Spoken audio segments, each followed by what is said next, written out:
this is an idea of just apart from those little. One reason this place was chosen to hold this event was all the little nooks and crannies where people can get together in small groups and share stories. And as I keep saying, you meet people and you finish the sentence that you started 30 years ago. And it's just amazing. And that's what happened yesterday a lot. But we thought it would be also nice to have somewhat of a group opportunity to share stories and background. And I'll start with just mine, short little bit. I first saw AMAN as they performed at San Francisco State, I think it was in San Francisco. I was immediately taken. I've been dancing with groups for a long time in the Bay Area. I danced with the Russian community, the Italian community, West Wind for a little bit, all these groups. I was taken with the extent of the choreography, the quality, which was more than I'd ever did, with which I'd been involved. And the other two things that were dynamic for me, they sang.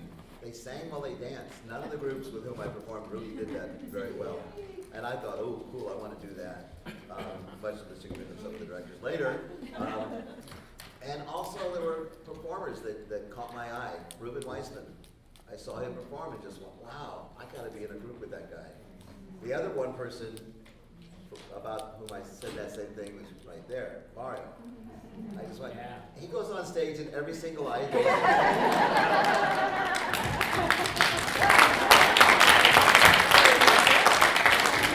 goes on stage and every single eye goes to him. And I want that.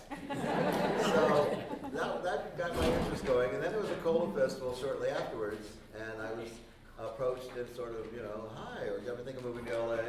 And I remember walking down the street with Bonnie Edelberg on one arm and Barry on the other, just like, and then they left, and about, well, that was November, so January 5th I moved to LA, announcing to the Bay Area that I was moving to Los Angeles to join AMAN. Printed in folk dance scene, Let's Dance is the magazine up there. Later, which Barry said, I thought that was a little presumptuous.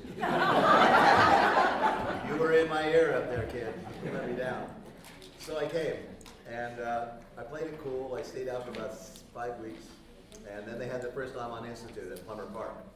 And I went dancing, and I was already teaching at Zorba's in the intersection and every place else. And again, people were coming up, Bonnie again, coming up, if you ever thought of. And actually, I had to go teach that night at Zorba's, and Paul Sheldon said, no, stay here and enjoy the party. I'll go teach for you. And I think the next day I was in rehearsals in AMAN. AMAN was my rite of passage. AMAN was my fraternity. AMAN it got me on the path to where I am today, having taught in LAUSD for 34 years, teaching kids dance, traditional dance, what I teach. Middle school. But as much as AMAN was my vehicle as a rite of passage, I was involved in AMAN's rite of passage. My second show that I ever did, I was in the group 6 weeks, and I was in 6 weeks. I just loved that. Learn.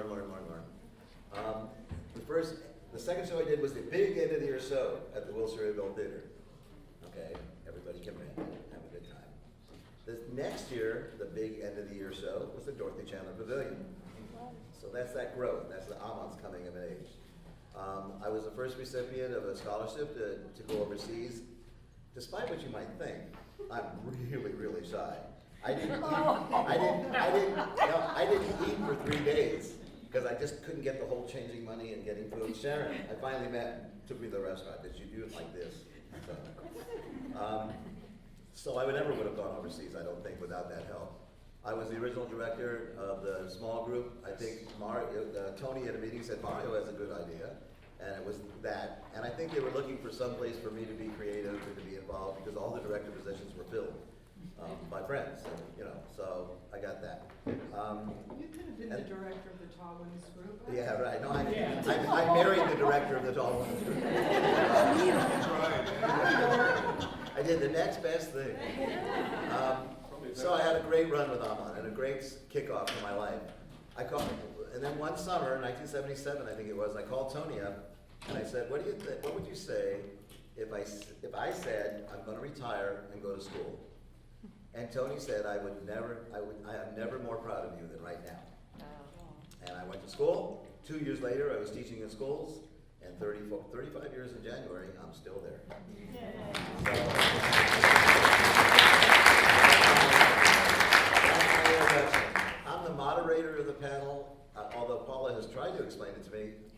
think that means anything more than handing the mic to the next person. So what I would like to do is the person whose choreographies, the person whose creation, the person who brought me to Los Angeles, despite Bonnie in one ear and Barry in the other. And he tells Barbara Weissman, go talk to that guy about getting him a group at the Institute. Our first speaker, Dr. Anthony Shay.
So I have been asked to kind of put a context to this thing that we all participated in, moved us so much, that changed us so much, that gave us opportunities, as Billy just said, that we might not have thought of before.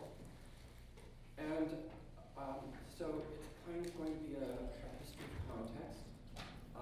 Probably the person most familiar in the room was much more I'm going to say is Robin Evanchuk, who lived lots of it with me.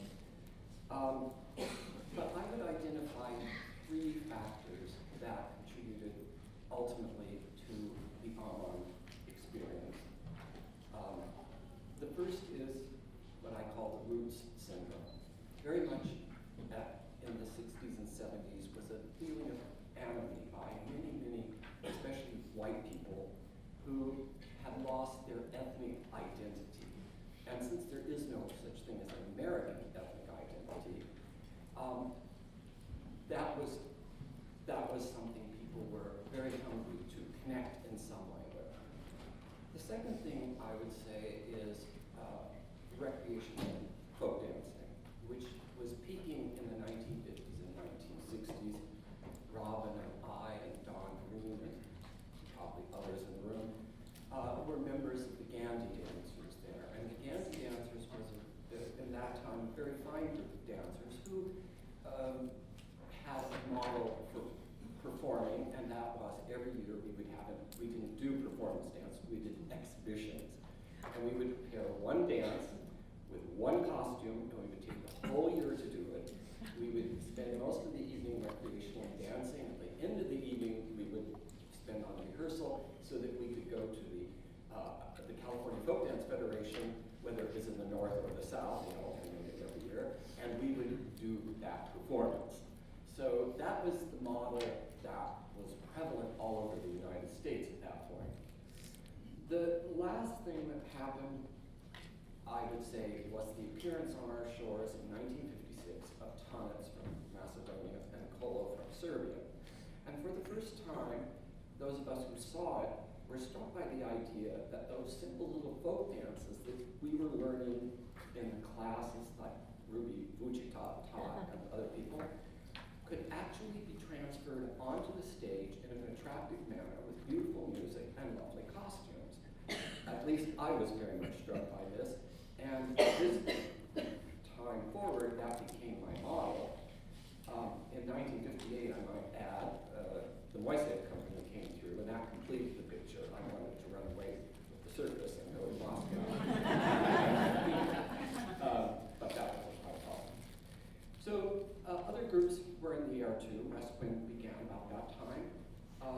And so there was this kind of all kind of came together. At that time, 1958, I went to Iran, and that changed my life a great deal. I was very fortunate. When I was there, one of the experiences I had was that there was an American documentary filmmaker, and he insisted he needed an interpreter, and that interpreter from Persian had to be an American. And the embassy could find no one else because most of the Americans who lived in Tehran could not count to 10 in the native language. So I found myself all over Iran with this man documenting things, and of course what we documented the most was colorful peasants and tribes being worn their colorful costumes, doing their colorful dances. And so I got to see those and take lots of notes at the same time. That was also the year they began the embryonic Iranian state folk dance ensemble, very much embryonic, and everything but tutus and pointed shoes. But there they were. And so I became very much involved in all of that. So when I came home, let me make sure I have my notes here because academics cannot leave home without them. So what made then AMAN so unique different from other groups, West Wind and other groups that I danced with, was the repertoire that Leona and I brought to the company. We were the only company in the United States that I know of that performed dances from the Middle East, from the Caucasus, from Central Asia. And I made, on my return, a discovery.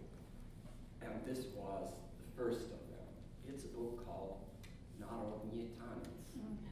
And it means, in Russian, folk dances. And in this book, there are detailed descriptions of every republic and every single movement in the vocabulary of these companies. So there was, I was hoping she would be here, Joyce Howdick, Zadaka, who was a Russian major at the time, and she translated several of these for me. And I saw the Zangbozi experience is going to happen. Zangbozi came out of this book, and I choreographed it in 1961 for the Village Dancers. So let me go back.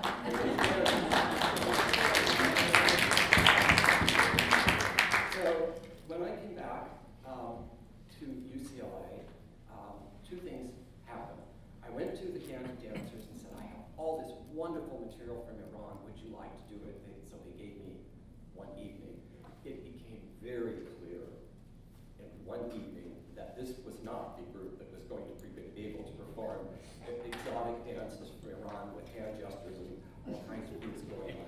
This was a group firmly and aesthetically rooted in European folk dances, and that's where they were going to remain. So the only avenue open to me was that the UCLA at that time had intermittently a group called the UCLA Village Dancers. It was not a performing company, it was a recreational company.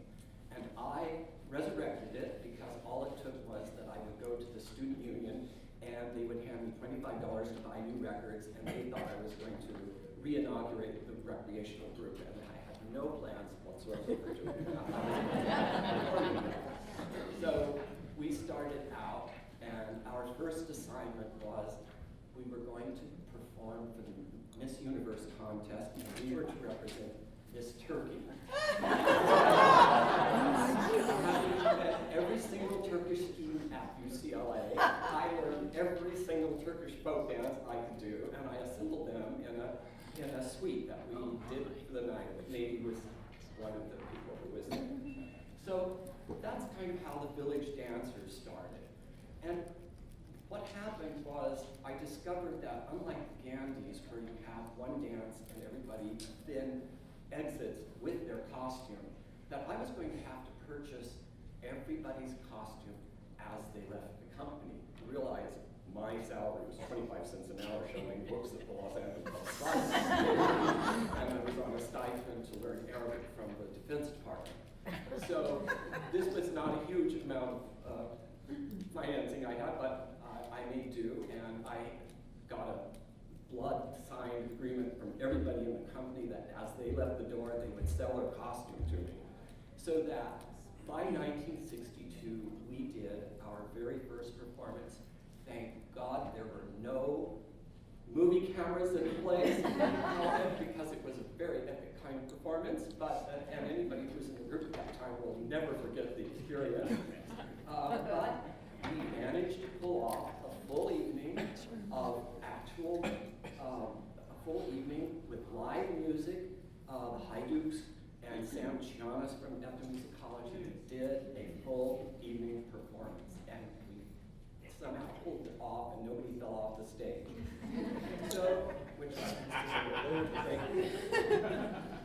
during this time, I kept running into Phil Harlan and Leona Wood at various events where Christmas in Every Land or some such thing was going to be the order of the day.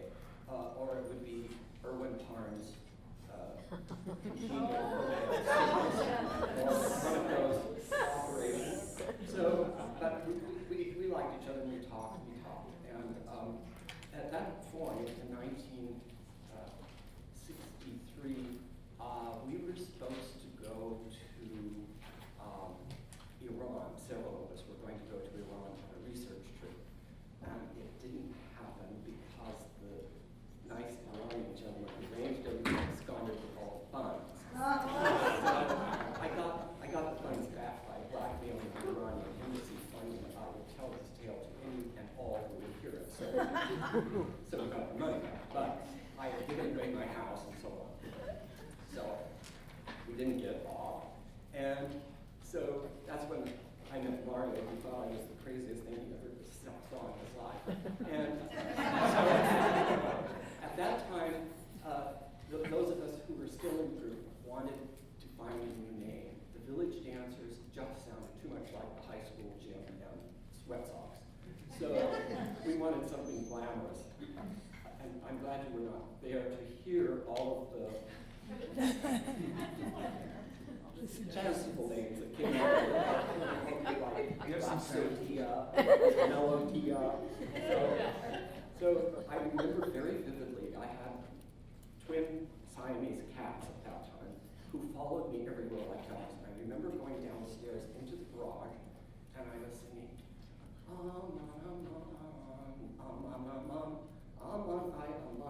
This was a song that Huron Shakuri, a famous Persian vocalist, sang at Ergun Parnes' show, for which he calls me 5 days in advance of the event, says, "You've got to get on the stage and do a dance with this. The music can't stand by itself." So I gathered 5 people and we went down to the Philharmonic. We did this dance with this thing, but I remembered the music. And so then I started thinking, Yavash, Yavash, Aman, Aman, Yavash, Yavash. That, in spite of the Turkish lyrics, is a song from Rami in South Serbia. And all of a sudden, I said, I know the name of this group, and it's going to be AMAN, because I could hear not just those 2 songs, but several songs that I knew from different cultures. And it was a 4-letter word that everybody could pronounce. So we became the AMAN folk ensemble. That very first performance we did under that name was in December of 1963. We did the dances from Bonn, and we did them at Christmas in Many Lands. I swear to God, that was the name of the play thing we did at the Santa Monica Civic Auditorium. And it was run by a Persian man named Parviz Shah, who had ambitions to become what we call in Persian a showman, which is a TV host. And he got his wish. He went back to Iran, in fact, he did just that. But he had asked us to be in this yet another extravaganza, so that was the dances we did. The very next summer, by summertime, Leona and I had agreed that we wanted to start working together. So we did our first performance. 5 of us, Marianne, Alan, where are you, Marianne? Was one of those 5. And Pam Perry, who is now Pam Edison, living in Istanbul, and Phil, Leona, and myself. And we danced with the flamenco people. What we did was we showed the dances from Balkan dances that were very, very Asian oriented, and the dances from the Middle East to show influences on flamenco. So that was our very first performance under the joint direction of the two of us. So that means that what Leona really wanted to work with me for is because I have an Iranian repertoire and she had an Arab repertoire, and she wanted to learn them. So Zang Ozi, which Karen Mahler has got to remember, we did as a group dance in those skirts that we got from India with all the mirrors embedded in them. And so, Leona then took that dance and worked it up for herself as a solo. And so then I came with all the Balkan repertoire, and so we started putting the group together. I won't go into my detail of how I learned all those dances, but trust me, it took many years at the Croatian and Serbian churches when you could do that kind of thing, and not be made enemies of.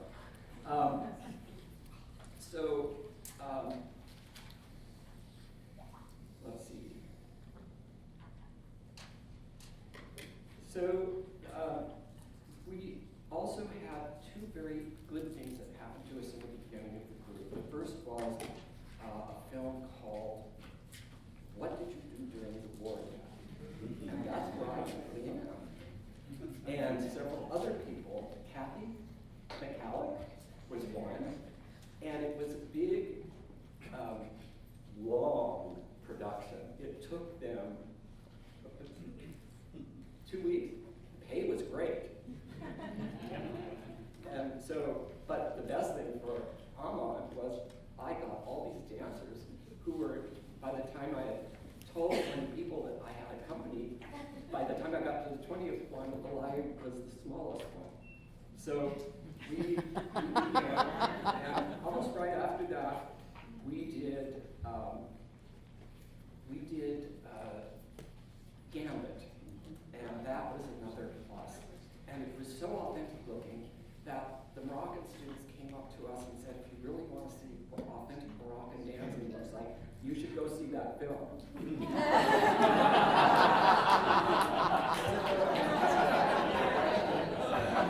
So in essence,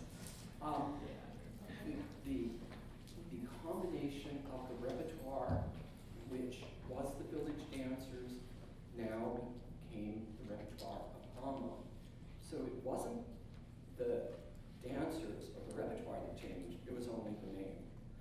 But we had a repertoire ready to go, and I think that contributed to the success of the company that Billy described, moving from the Little Shreveville to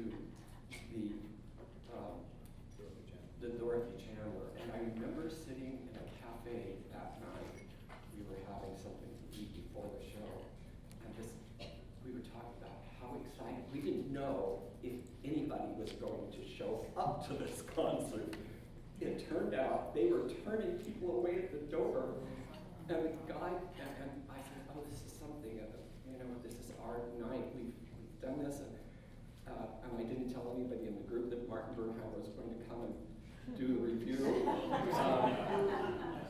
It was glowing, and so, and I remember the man sitting beside me, he said, it's my night too, I come to see everything you people do.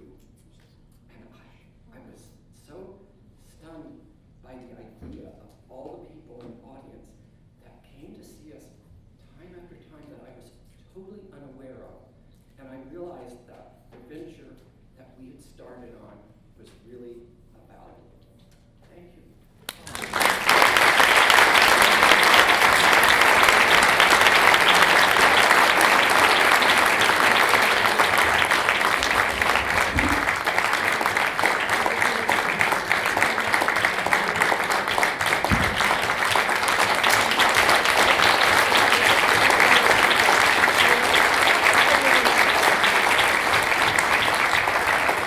After 50 years of knowing this man in close proximity, do not encouraging.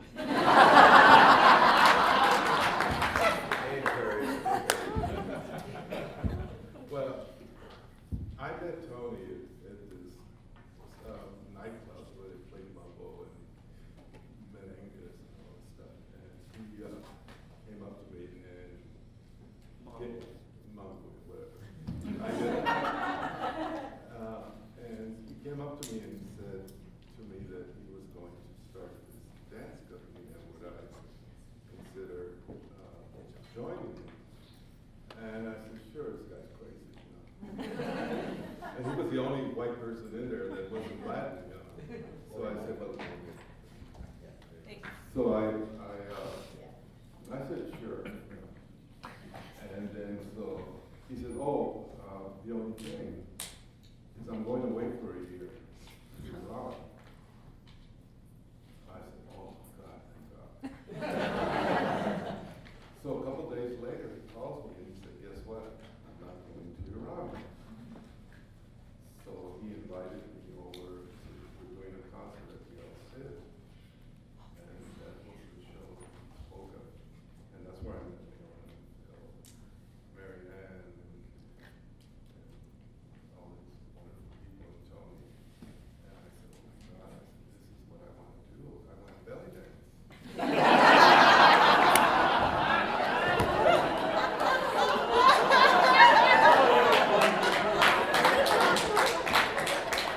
I've been wiggling my hips since I was a kid. You know. I can do a sword too. And, so the show was over, and then Tony invited me. He said, I'm having some people over at my place. And I said, okay.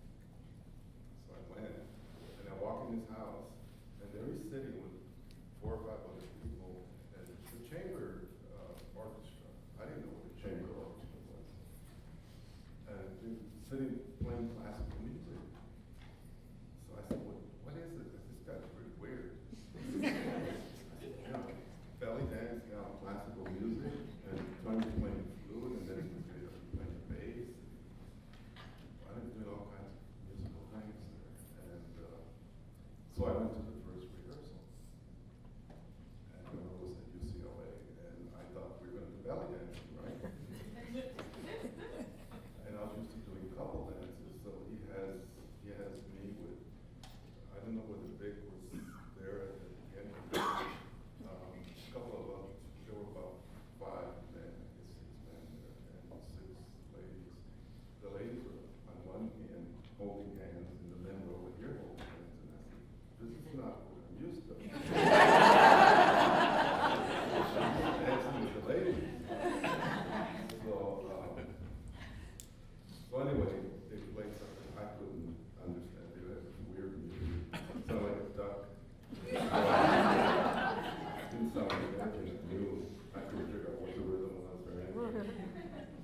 So there was a break, and I remember Ergun, which is not with us, but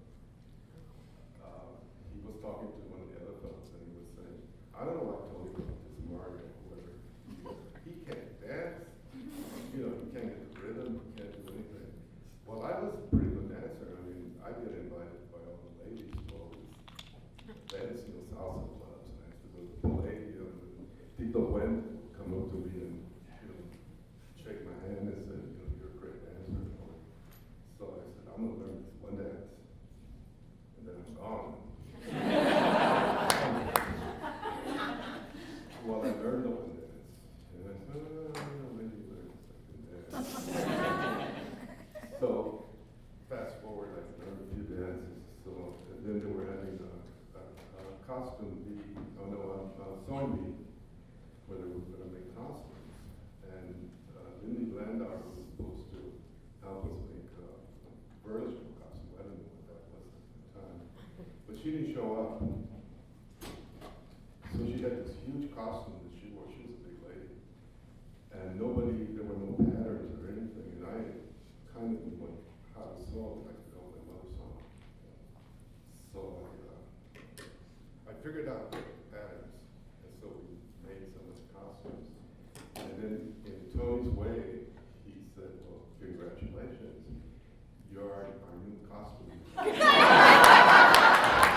I had no idea what it was. And then later on, it was this tall group and short group, and then, no, we all danced together. Then Tony broke it up in short and tall group, and then I was rewarded again, called Tamer as director. This is the way Tony paid people in this and somewhat important. So, I think that's other than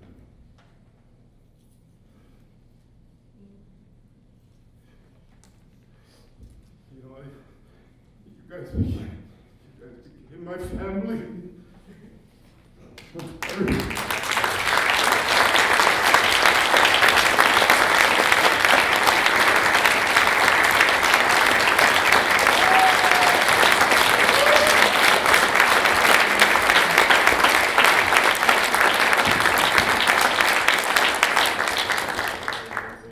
Half those people that were at the music center were my family.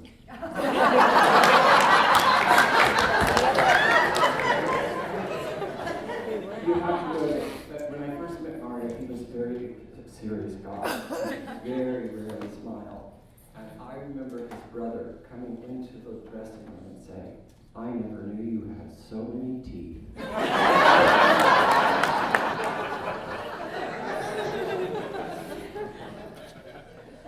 I still have them.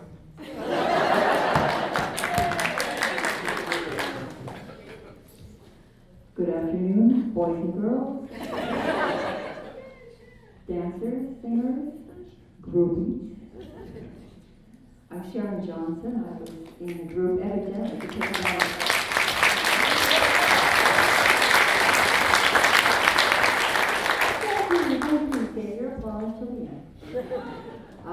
evidently I'm on this panel because I'm old. For years, on the panel, I thought, crap, I'm in panel one. So, I guess I should tell you a heartwarming story about my entrance into AMAN. Originally, I was involved in music all my life. I've studied piano, classical piano, for several years. I had studied American folk guitar, and I taught guitar, and had sung in different places, because in the 60s that was the rage. I wanted to grow up to be Joan Baez and all that sort of thing.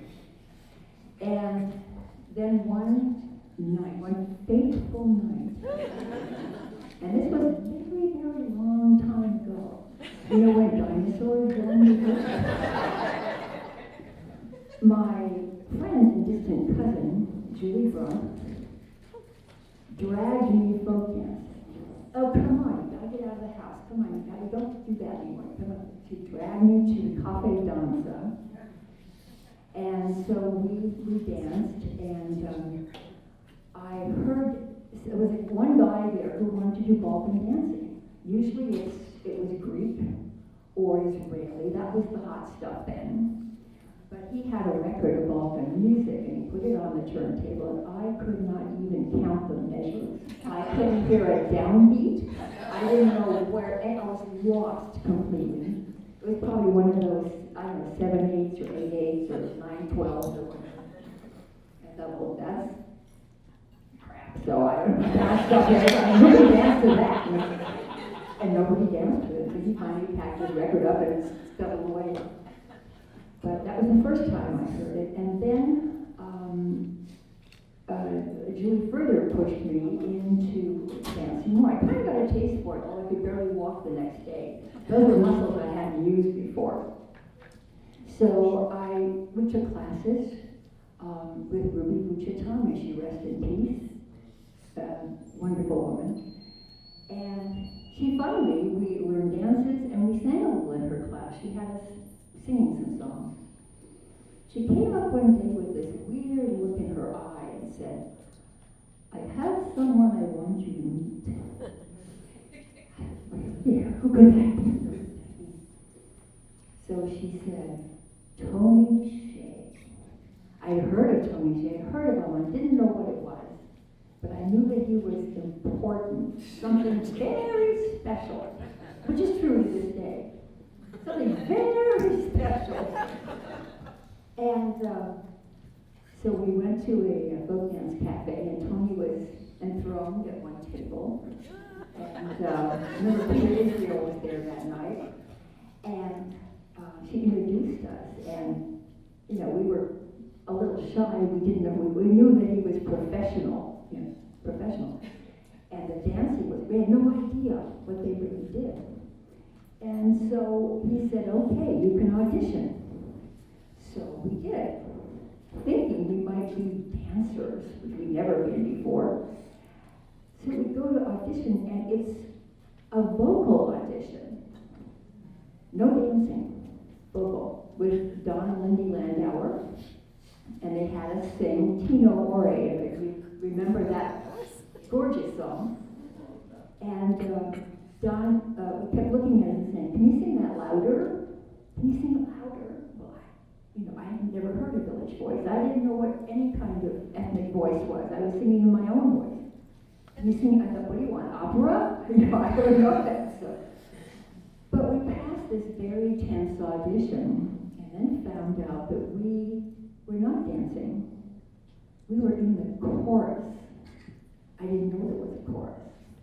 These are the people, like a Greek chorus. These are the people who stand in a clump on the side of the stage and sing all the songs while the dancers dance. And it was, it was, you know, thrilling. And we had costumes, that was good. And we got to be on stage, which was nice. So that was the introduction. And then at one point, suddenly, Tony decrees that no more chorus. We all have to audition to dance.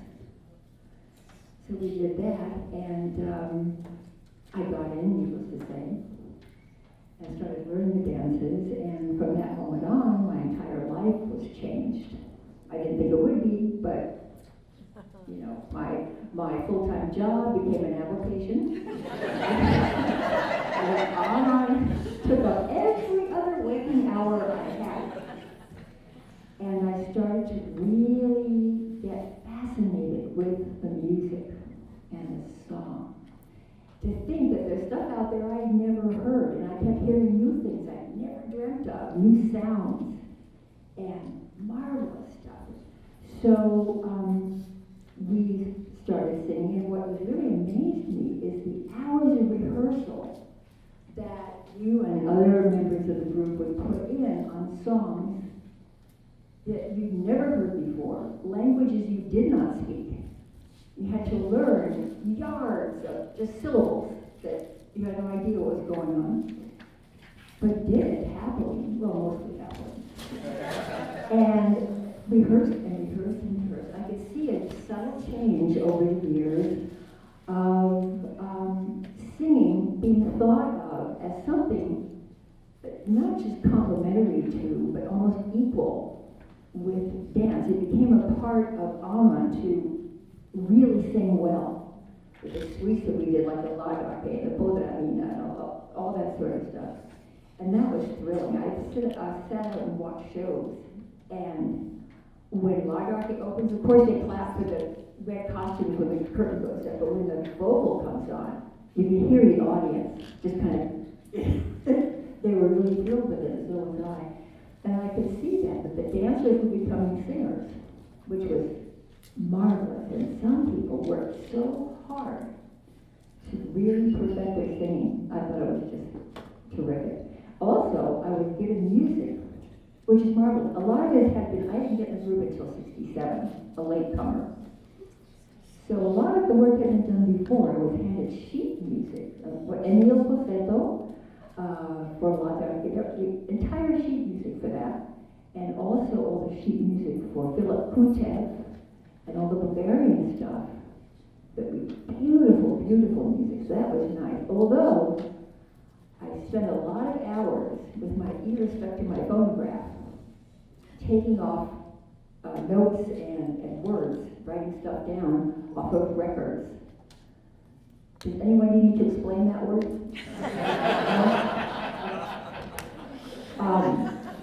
So that was a lot of the time that I was in there as well, especially when a number of women in the group decided they wanted to do more singing outside of that.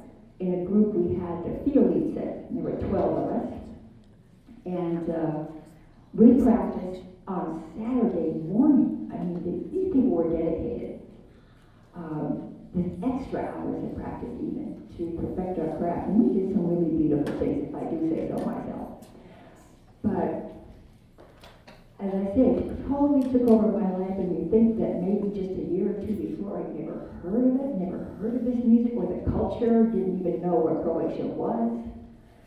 And after a while, it just becomes your life. And it's still music I just want to hear all the time. It's such wonderful music. So I think that AMAN did really very good in promoting the music of those cultures, because we perfected the singing went so well. I'm very happy about that, very proud of that. And thank you all for doing it. And thank Tony for starting all of this. Couldn't have done it without you. And so much you knew about the cultures and the songs, and of course the language, and helped so much and helped move people along to directorships and places that could grow and expand.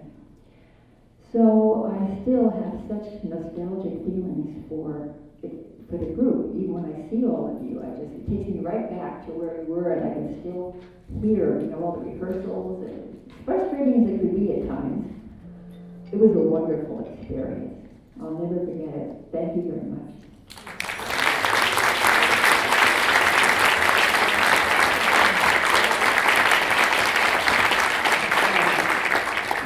Mario just reminded me, I don't think I said that I was singing director for the women. And also, something I just realized I forgot to mention is that when we first began singing the special music, the Yeseta, at one point in time, we realized that we were being used for costume changes. But we were artists. We would not be denied. So we just plugged on and let them change their clothes behind us. We don't care. Thank you.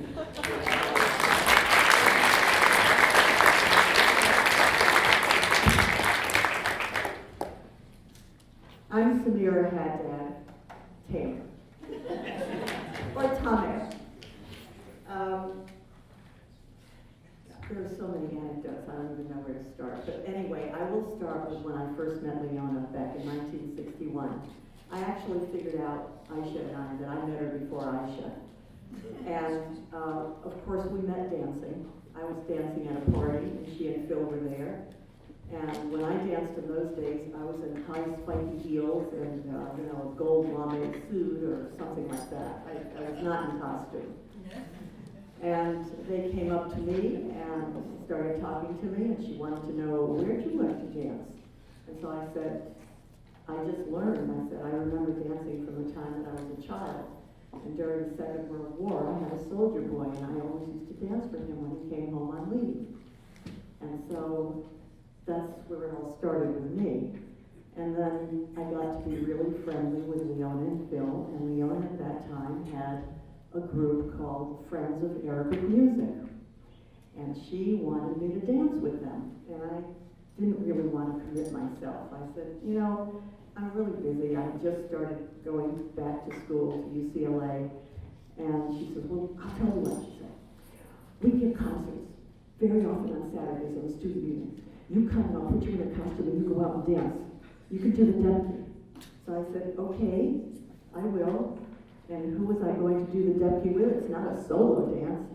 She said, well, do you know Mustafa Ergun? I said, oh yeah, he's a good friend. She says, you and Mustafa, do the deputy. And so that's what she would do. She'd shove me in a costume and Mustafa and I would go out and do the deputy.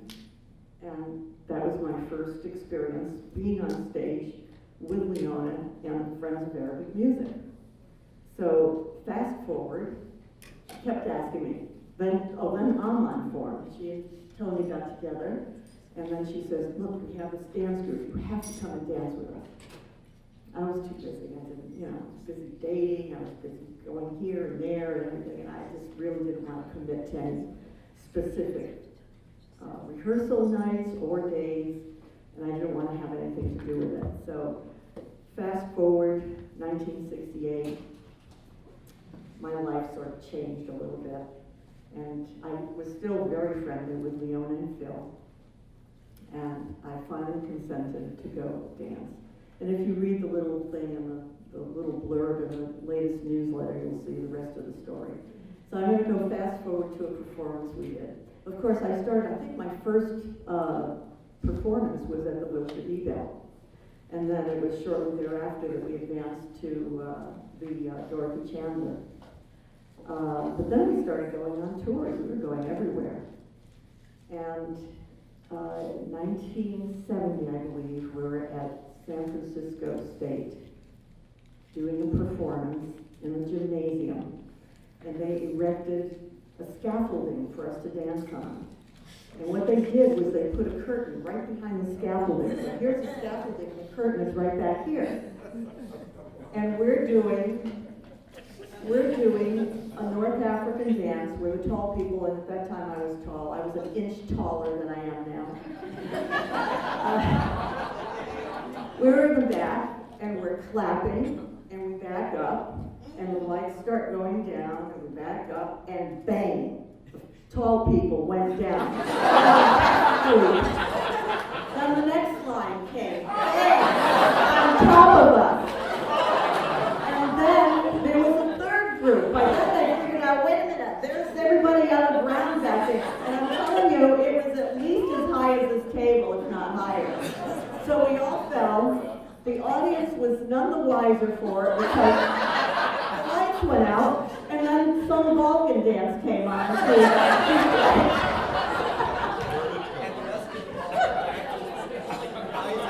Yeah. So I'm on the bottom of everything, and I'm totally dazed. I don't know what's going on, and I knew that our next number was Indian. Twirling. Well, Herb Monclater was there. And he examines me. He has me look at his finger like this, and I don't know what else. He says, you're all right. Thank you, Herb.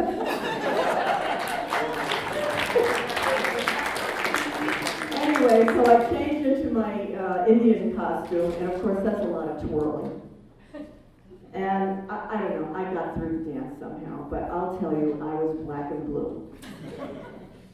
On the way back from that, I'm going to go on. No, that wasn't good. Another one. Okay. Now I'm going to end there because there are so many little tidbits and so many of my experiences with Leona. Leona was such an integral part of my life for so long. I mean, I'm talking from 1961 until the day she died, 2007. And she was a mentor. She always gave the stamp of approval or disapproval on anything, whether it was boyfriends, whether it was dress, whether it was costumes, whatever it was, even movements, dance movements, that is. So she was very much an integral part of my life, and we lived near each other. We lived always within a mile or less. So we saw a lot of each other. And her life changed when Phil passed away. He was such an important, he was the love of her life. And she went through a lot of, it was very hard for her. So that was one big change in her life. And it was from that time that she really did not want to leave the house at all. She never really liked to. I mean, she was, when we did the New York tour, she forced herself to go on that tour. She wasn't really a happy camper doing it. But she was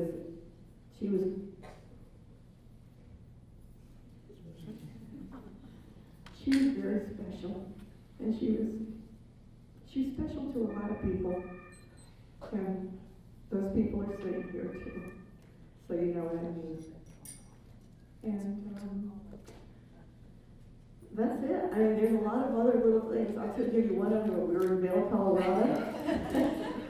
who were, you know.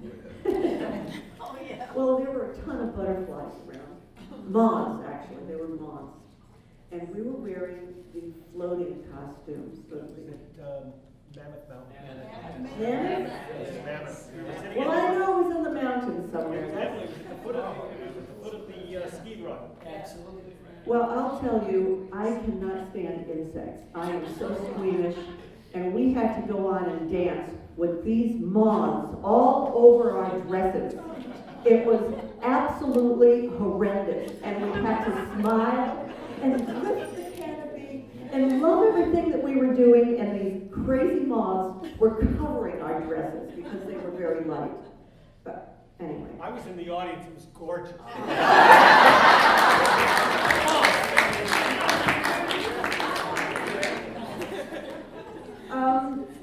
One other quick one.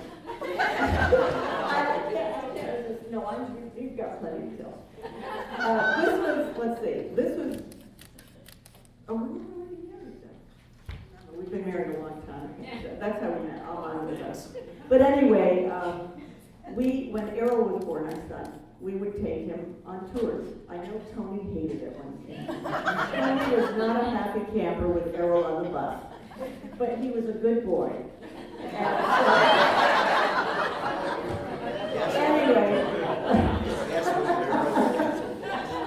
Anyway, unbeknownst to us, and this was, I think Errol was about 5 at the time, Errol had headlights. We did not know it. And here we are on the bus, and Ergun and I don't know what we're going to do. Are we going to tell everybody? Are we going to keep our mouths shut? Everybody's going to come down with headlights? What are we going to do? So we didn't tell anybody. And I remember we had to share a room with Dave Goldberg. I don't know if you remember, but very often we had to share rooms with everybody. We shared bands. Maybe you did. So anyway, on the way back, we stopped at Sarasota Hot Springs. Isn't that where the hot springs are? And I figured if I dunked him underwater, the hot water was and nobody will have headlights. So I'm encouraging everybody to go into the hot springs. It's great, come on in and go underwater. Well, needless to say, the only other person that got the headlights was me. And after we got home, of course, we stuck that shampoo on Errol and it was gone, and then I had to use it. But my hair was down almost to my knees, and it wasn't coming out. So here I am, sitting in the yard, and Ergun was going strand by strand on my hair, pulling out the headlights. It must have been for 3 hours we sat there, and he kept pulling the eggs. And it was, at least I didn't have to cut my hair. That would have been a trauma. So that's it. Anyway,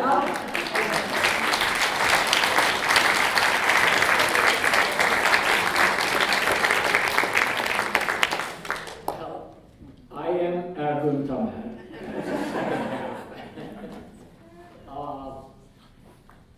I go back to 1966 when I met Leona for the first time. I had finished high school in Turkey, and we in the high school, we were the forerunners of this high school folk dance clubs, basically, totally amateur. In those days, the high schools did not teach Turkish music or Turkish dancing in the high schools at all. It was all Western music. Well, we did, for the first time, combine the different subcultures of Turkey from different provinces and put these dances and music on stage. And I remember our concerts used to take 4 nights. I mean, it wouldn't fit in one night. It was that long. Anyway, I came from that kind of environment, and when I came here, I didn't bring any instruments. I didn't know anybody. So finally, I couldn't resist it and found a block of wood and carved the saws out of it. And so in this time, during this time, USC had a bunch of Turkish students coming to the United States with scholarships, and they wanted to put together a Turkish night. So I went and taught them Turkish songs and dances, and we got ready. And in this night, here are this group of people, Leona and her ladies. AMAN was giving a concert at Pasadena Ice House, I believe. They were busy, the big group was busy, and they came here with their recorded music on a tape recorder. So it got stuck. It wouldn't go. And I went in there with my little electronics background, put it together, and finally they were able to dance. And when she saw what we put together with the Turkish students, we started talking, and she said, would you come to dinner for our house? A week later, I was at a dinner at their house with Phil, and they... Did you make shrimp with ketchup? I don't remember. It wasn't that far off. Anyway, so she told me about the rehearsals and this and that, but she never really went ahead and asked, would you join our group? And you come to our rehearsals. So I went to the first rehearsal. Well, not only I was inducted, my brother was inducted, and all the students in USC were part of AMAN. She put them on stage, publicity photos, and I have some of those photos, by the way. And Leona with a sword and a bunch of men, they were all Turkish men, behind her on stage. Anyway, and that was it. I was part of AMAN, and it really became way of life in my family, and literally my family, that we met in AMAN.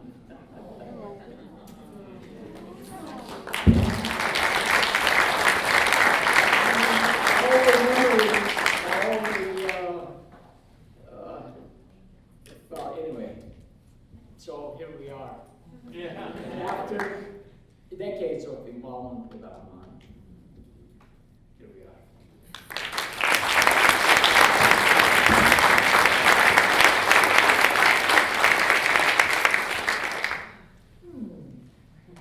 It's so wonderful to be here with people you have so much history with and so much love for, and it's just, I'm so grateful for the people who put this together, because it's really an amazing event.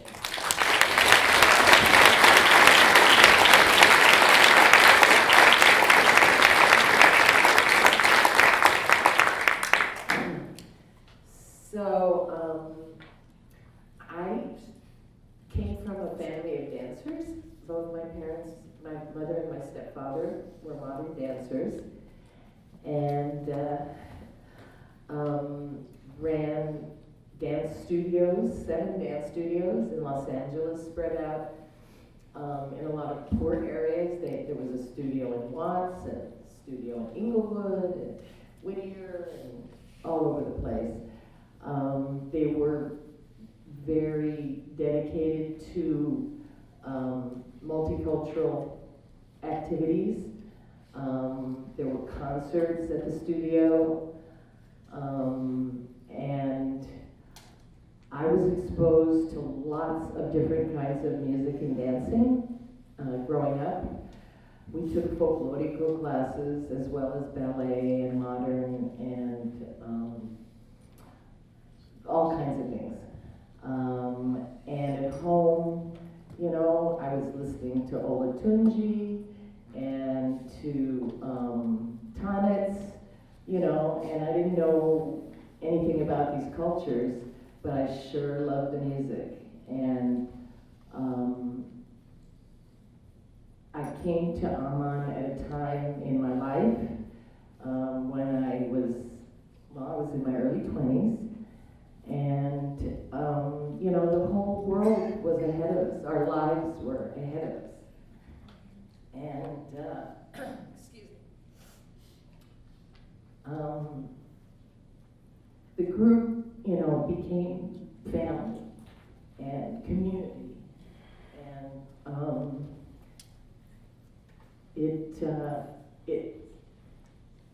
it sucked up all of the enthusiasm that we had as 20-year-olds. Tony was challenging. Tony would push us, you know, and he'd say, okay, well, let's try to get that suite ready for this concert. And I'd say, Tony, I don't think so, you know, I mean, it's a mess. Nobody knows what they're doing, and your choreography doesn't fit the music. And no, I never said that.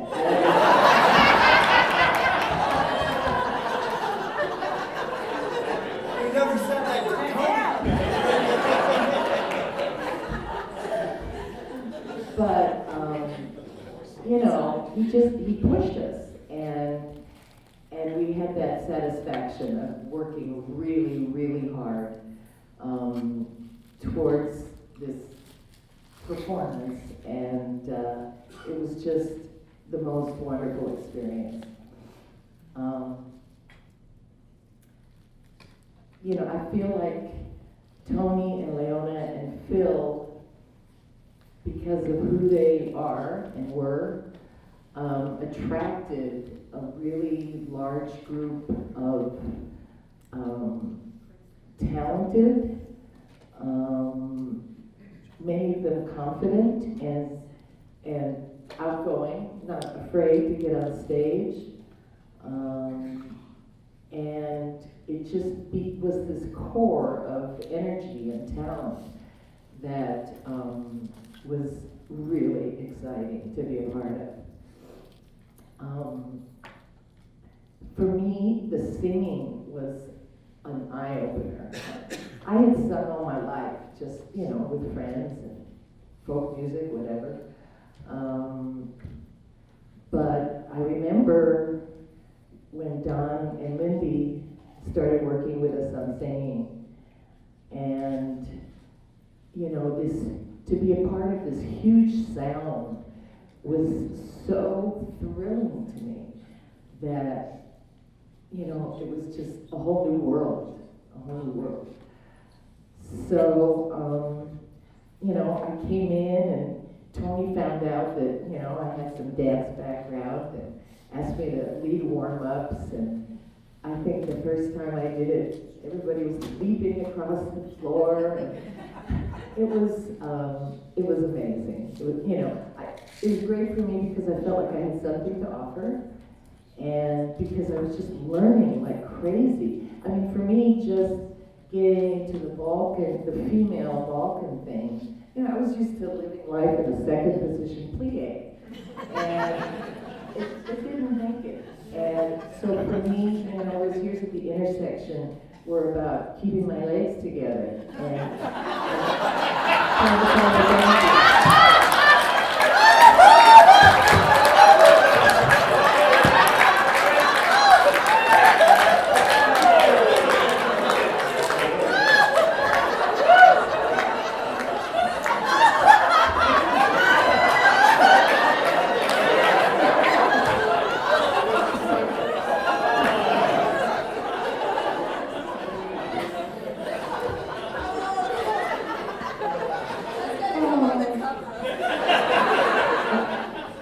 It was a challenge.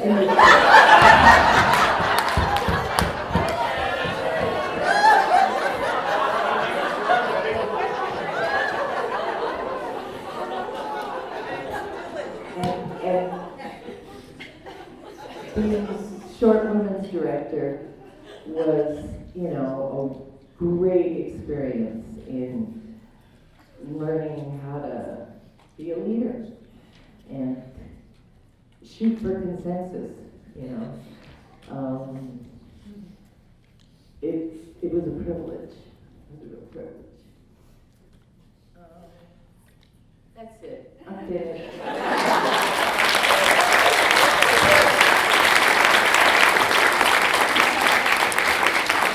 One of the ways, with regard to Tony, like pushing us,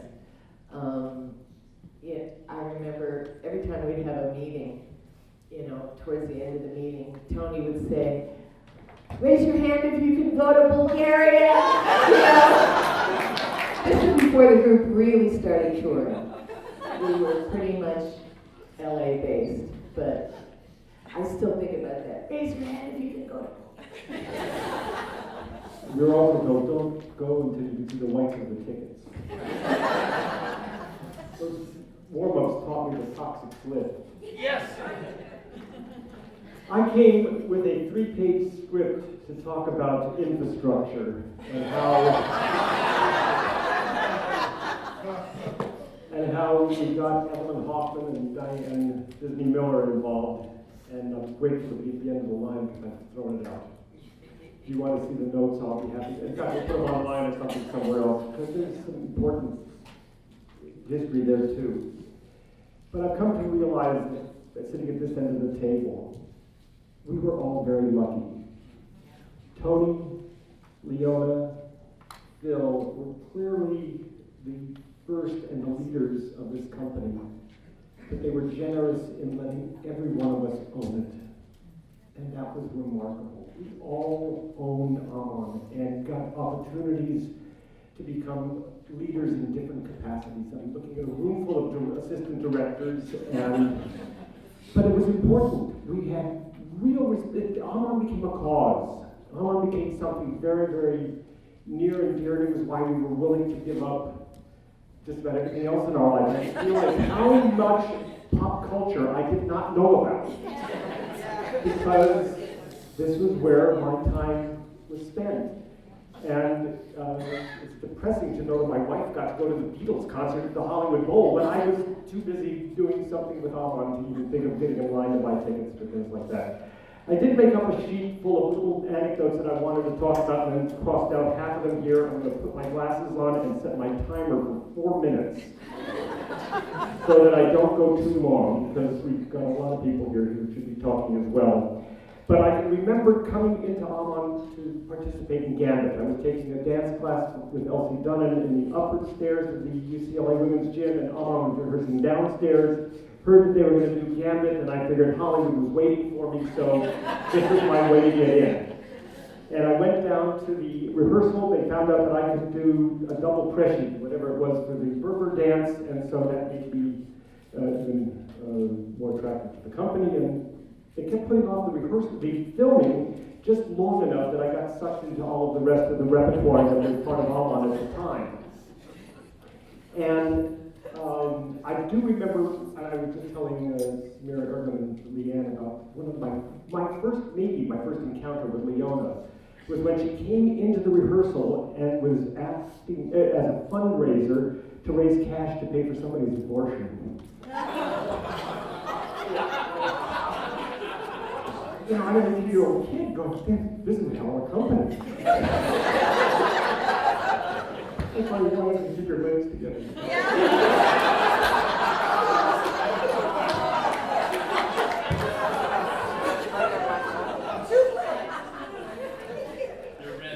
In my years with the company, I did get to become the first, I guess, full-time general manager and had some really very exciting experiences that trained me and educated me a lot. I had to deal with the reality that Tony was a morning person and Leona was an evening person. And so I get 7 o'clock in the morning phone calls from Tony with whatever great idea he had. And then I'd have to work sometimes until 2 o'clock in the morning at Leona's house. I'm getting the right words down on a piece of paper so we could put out a booking brochure or whatever else it was. Leona and Phil had, and this was commented on here, that they had an incredible love relationship. And he was a quiet, behind-the-scenes guy for her, but he really made a heck of a difference. And if those of you who knew them well would know that she created a comic book character, a camel, called Ethelbert Dinky Hump, who was, and she would do Valentine's Day cards for him all the time. Ed Helmer told me this story, though, about some girls who had talked to him about seeing Phil. They'd seen him on stage as the drummer who just was masculine out there beating the drum, and we were doing Cheek to Chomp Jam, whatever else it was.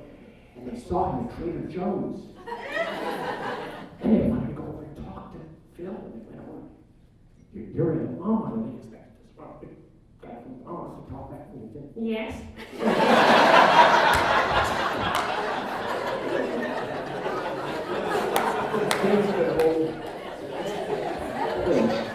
I'm going to run through some real quick things. I want to thank Tony very much for bringing me along with him to go and see the Ballet Africaine. I think it was at the Liberty Opera House. It was just an introduction to African music and dance that I've never seen before, and so in love with the Kora. I want to remind everybody about the Temecula show that we did for Brookside Vineyards, where Mario was handed, I don't know how many bottles of wine, but he felt the need to protect his cash and poured the wine into his boot. That way no one else would want to drink it. Yeah, it was champagne by the time it came out of your boot.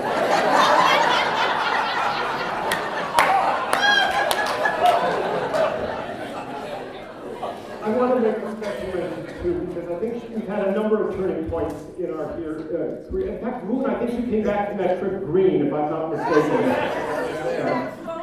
But we had the panic as a manager of losing a group of teenage dancers in Las Vegas. I remember driving around Lyman, and a couple of others had to go scooting around looking for them because the buses had to leave to go on our first out-of-state tour into Utah. But I also want to just acknowledge the presence of Fred Allen here too, because when we hired Fred, it also was a change in how the technical production was done. And I think that we had incredible artistry on stage, but when we would start dealing with the professional houses, we needed to talk to them in a language that they understood. And by having Fred, and then he recruited a number of other folks to work on sound and other things for us, it really started to give AMAN a different appearance to the people that we had to deal with. And what I do talk about here in this paper that I'm throwing away was that we were struggling because ballet was the old art, modern dance was the new art, and American-based ethnic dance companies were below the foreign-based ethnic dance companies. We weren't considered part of the concert dance world. And things that we all collectively did together, and by having certain people in key positions, Fred being one of them, certainly the artistic leadership that we had, made a difference and made an impression and made it possible for us to get agents that would be seriously looking at us. We had Columbia artists on our side. People made an effort to get Saul Hurok to take us on, but we actually did an audition for Saul Hurok.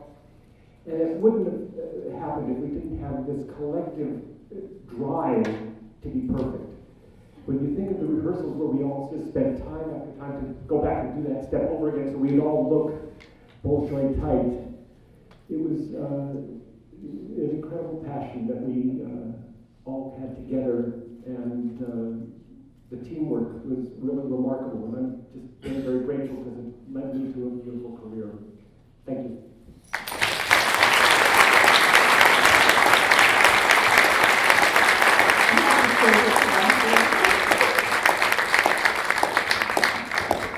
When we did a performance in Las Vegas, several of us ladies were watching the baccarat room, and these men were losing hundreds of thousands of dollars. And I was ready to go in there and talk to them about donating. I came this close to doing it, and I don't know who was with me. I said, no, you better not do that. I said, but look at the waste. They're throwing away hundreds of thousands coming our way. So now we have some people in the front row that we put there particularly so that if they felt like they'd like to say something, in the ending minutes of this presentation, we have the mic, and any volunteer with Fred. Hi, I'm Fred Allen. Sorry about that. I had absolutely no idea what I was getting into. When this fellow, Michael Alexander, calls me and says, we have a tour and we need a technical director. Are you available? And at that time in my life, I was making my way in the world as a technical director for dance and theater and music. I'd been out with lots of different music ensembles, from rock and roll down to Johnny Mathis and Glenn Campbell and things like that. And I'd done a lot of ballet, and I'd done a lot of modern dance, and I knew concert dance lighting.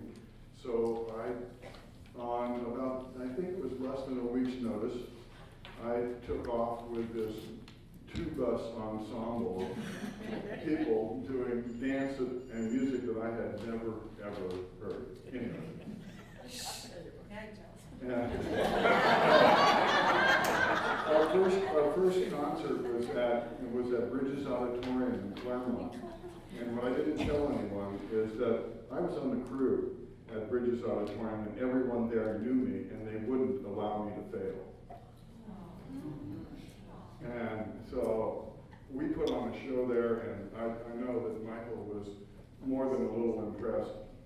And that 9 years later, I left the company and had fallen in love with this dance, this music. I miss it today. And listening to Lord Archie today was just heart-fulfilling. Just incredible. Thank you all for that.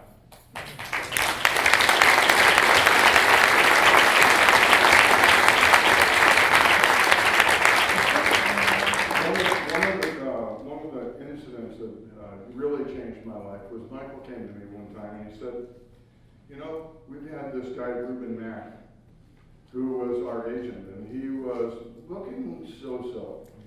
Michael figured out that he could turn me into a booking manager and that we could have a lot more performance activity for a lot less money.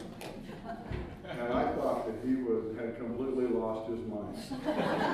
Because I had never, ever sold a dance show anywhere. I never even thought of that as a career.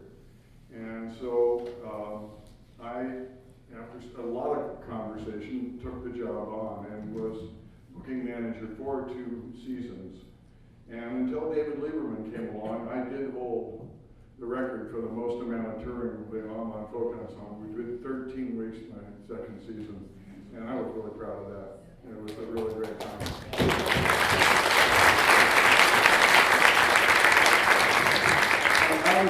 Out of that experience, I met an awful lot of the artist managers in the world. And when Ronald Reagan got elected president, I knew that he was going to savage the NEA. So I went and got a real job over at UCLA, being an event manager, production manager on campus. And I stayed there for 10 years and had a fantastic career there. But when I left there, I already knew all of the people who were producing performing arts and touring. And I just laid my resume on them, and I never needed another opportunity. I just was one after another was calling and saying, let's go. And I got some of the most incredible touring anyone could have. And so AMAN was totally seminal in changing the trajectory of my career. And that is something I will always thank you for.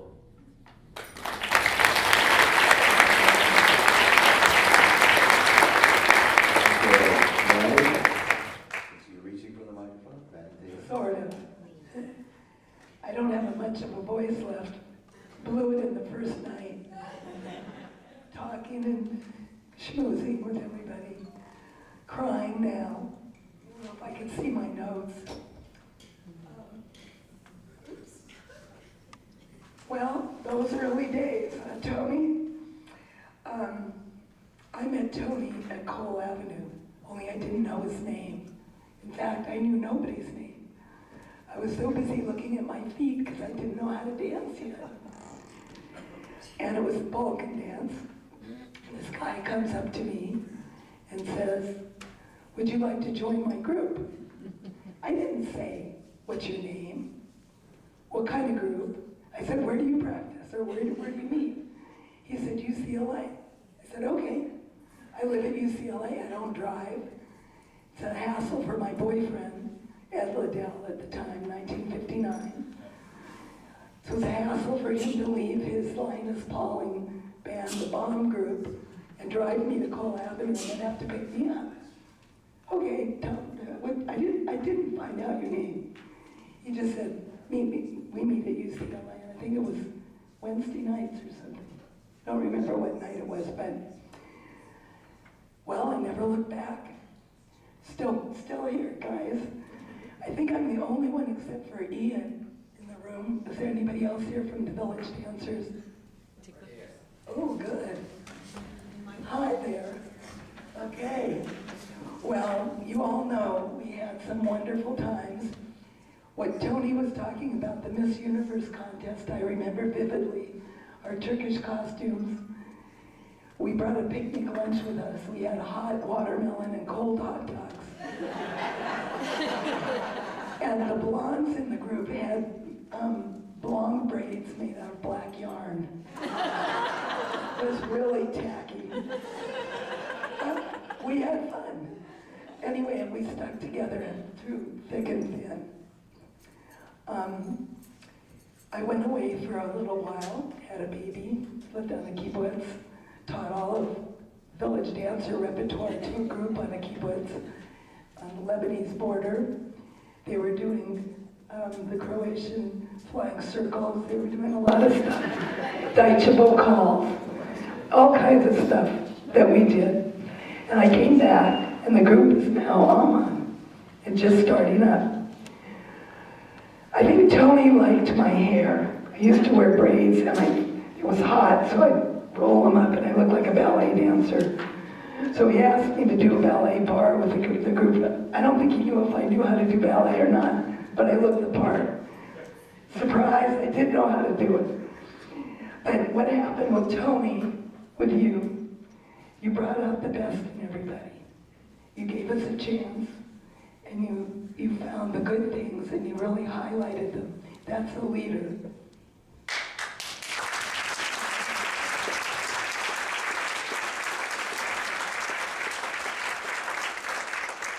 Well, I really loved teaching the group the whole repertoire on Sunday afternoons. Everybody came to me. Everybody who came in the door saw me on Sunday afternoon before rehearsal. But after 3 years, we had really wonderful dancers coming and beginners. So we had a meeting. I said, I can't do it anymore. This is not, productive. And from then on, we changed our teaching schedules, and a lot more people got involved, including our dear Ricardo Salas. Anyway, it wasn't my dancing. It wasn't my fun solos. It wasn't the teaching that I want to be remembered for. It was picking really good dancers to dance with. I was a recruiter. I recruited Leanne, Michelle Green, Kathy McCallick. Let's see, who else is here? Well, Ruben Weissman, who's here, and with us. And I'm looking at Sharon right now. And who else? Oh, the Helmers. Well, Trudy, no, I didn't, but I recruited Trudy's sister and brother-in-law. And I think they recruited Trudy. Peter, you owe me one of your sleevos. Anyway, and I wanted to mention Ian and I both were in the Village Dancers together, and I just saw a great picture that Barbara put in of the Hajdukes. And I'm so moved by all of your looking out at all these great faces. Every one of you has stories. I can't, I'm overwhelmed by this. I'm not gonna cry. Don't cry. After I'll cry. Just want to say how much each of you means to me, and each of you as a link in the chain. And I don't even think we realized when AMAN was happening, and all of us too, that we, who we really were. And I think only it took this space, this long space, and all of us doing our own branches of the tree, and to come back and to look back and say, yeah, it was as special as we thought it was. And it's with us, it's been with us ever since we were in the group, out of the group, and it will be indelible and etched in our hearts forever. Thank you guys.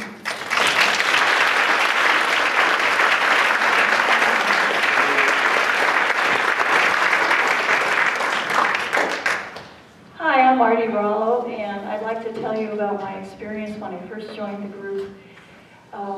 We were rehearsing in an upstairs room at the UCLA International Student Center. It was actually an office filled with furniture. And so we'd have to kind of shove all the furniture to the corners of the room, and we'd go through these rehearsals. And so that was fine, you know, it's fine. And anyway, not too long after that, we were going to do a performance. And one of the dances we were going to do was this Persian number, where two lines of women came in from upstage opposite and crossed to the opposite side diagonally in the stage. So we were all ready, and we got to the stage, and I went to the wing and took a look, and it looked like the other corner was about a mile away compared to the space that we had been rehearsing in. But somehow we were able to make it in. It was just, it was a big jump.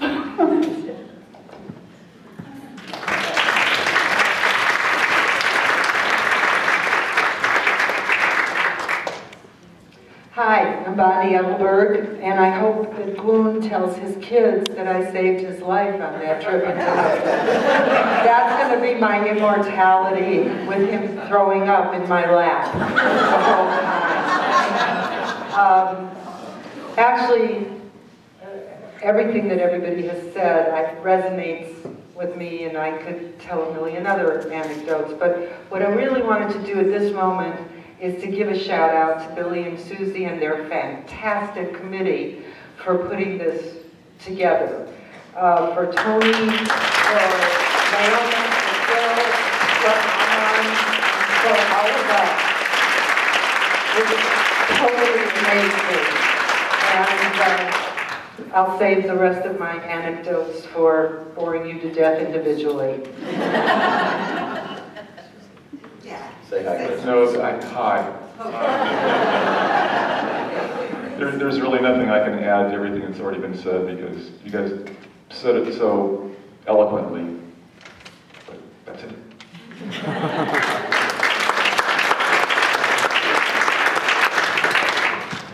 I have one little story that maybe Tony doesn't remember. AMAN has, of course, massively affected my life. But it actually started with shoes.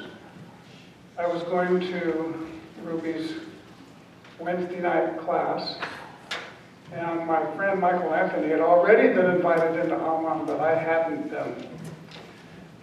So for no particular reason, I put on tennis shoes instead of my usual leather shoes and went to Ruby's class. Or maybe it was the other way around, I don't remember. But the shoes made all the difference. Tony came right up to me, and he must have felt at that point that I had potential for being a dancer. And later I realized maybe it was a little bit more that I had progressed, because I told Tony I decided that I am going to go to school at UC Berkeley. And he said, no.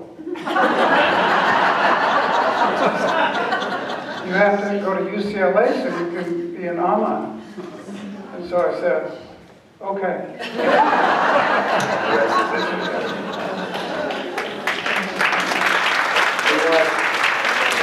Really take advantage of this time. And then Anna goes, I go down the line.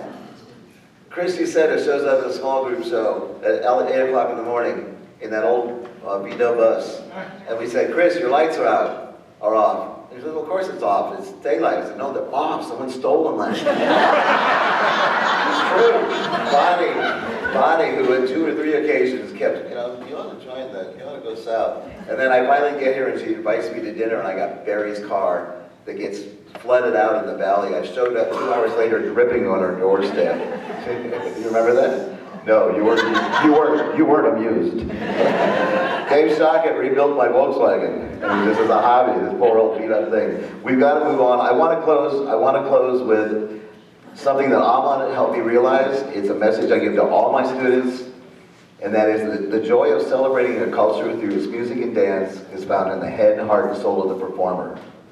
To do so in one's own culture is a duty. To do so in the cultures of others, an honor. Thank you.